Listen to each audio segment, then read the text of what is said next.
Bonjour à tous, bienvenue à cette vidéo sur la dérivabilité d'une fonction composée en un point, puis par extension sur un intervalle tout entier.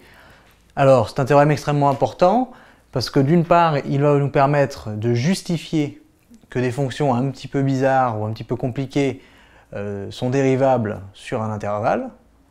Il permettra également de calculer leur dérivée une fois qu'on a trouvé l'intervalle sur lequel elles sont dérivables. Donc c'est un théorème extrêmement important. Et ce sont des formules qu'il faudra bien connaître par cœur pour pouvoir s'en sortir dans tous les problèmes. Alors, la seule chose, c'est que les hypothèses du théorème sont un peu longues, mais il faut bien les comprendre, elles sont importantes. Alors, je prends une fonction f définie sur un intervalle i, et je considère x0 un point de i. Et ensuite, je considère un autre intervalle j, de telle sorte que f de i soit inclus dans j. C'est-à-dire que toutes les valeurs f de i, c'est-à-dire de tous les points de i, leur image, soit dans j. Et sur cet intervalle j, je définis une deuxième fonction g.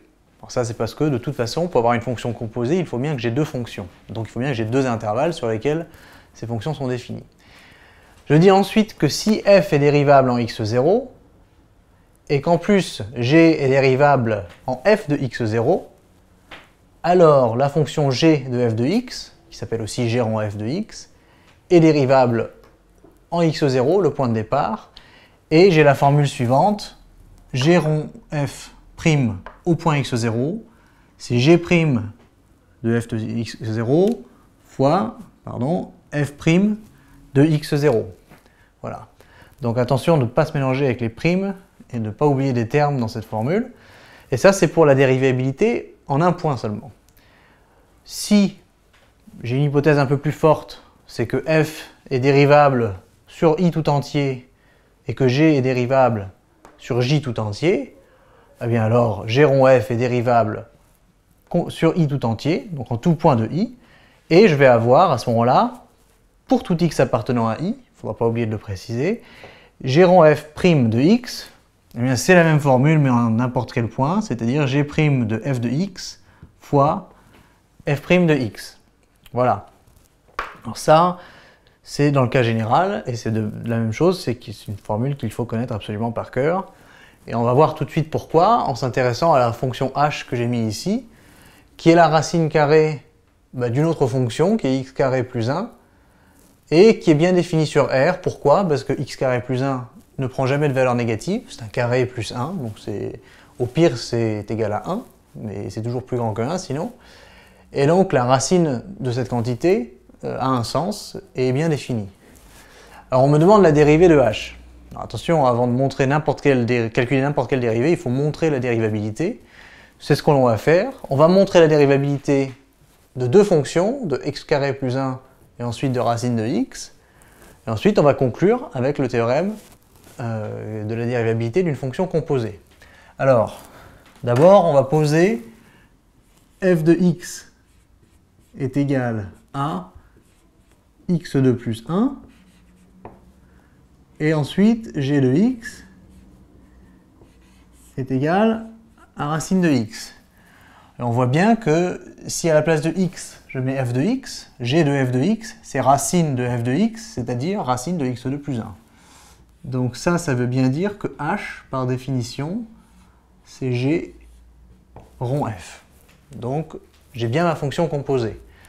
Maintenant, f est dérivable sur R tout entier, oui, parce qu'une fonction x carré plus 1, donc polynomiale, est dérivable sur toute R. Et elle prend ses valeurs dans R plus étoile. C'est-à-dire qu'elle ne prend que des valeurs positives. Donc on va l'écrire, c'est que f est dérivable sur R et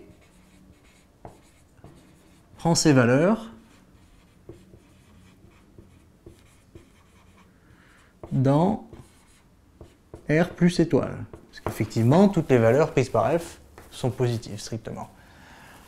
La fonction g, elle, est dérivable sur R plus étoile. Attention, elle n'est pas dérivable en 0, la fonction racine de x, mais elle est bien dérivable sur R plus étoile. Et ça tombe bien, puisque R plus étoile, c'est l'image de R par f. Tu vois, ici, f de i inclus dans J, donc je vais bien avoir f de R inclus dans R plus étoile. Et je vais dire que G est dérivable sur R plus étoile, c'est une fonction de référence. Et donc, par composition, c'est important de le dire, par composition, H est dérivable, attention, sur l'intervalle de départ, qui était R. Voilà, l'intervalle de départ ici. On dit bien ici que H, qui est G rond F, est dérivable sur I, et I, c'est l'intervalle sur lequel F est défini. Voilà. Je vais donc pouvoir dire que pour tout X appartenant à R, H' de X, eh bien c'est G rond F' de X. Donc je sais que c'est G' de F fois F' de X.